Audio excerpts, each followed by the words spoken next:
Hello everybody, how are you? I am Muhammad Ahmed and your teacher here, and I will be teaching you different questions and their answers. So I welcome you on classteacher.com where we will be discussing questions. So let's get on the question. Our today's question is: following the accidental release of a batch of phones that failed screening control, a manufacturer of mobile phones decides to replace all such phones at no cost to the user, even taking care of shipping and delivery. Which step in the controls process does this example represent?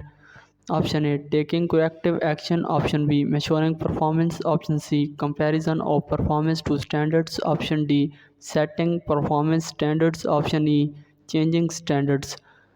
The correct answer of the question, option A. So that's the correct answer of the question. If you have any question, just leave a comment. I will be answering you as soon as I can. Thank you very much for watching the video. Please don't forget to like, share and subscribe our channel. Until next question, bye bye.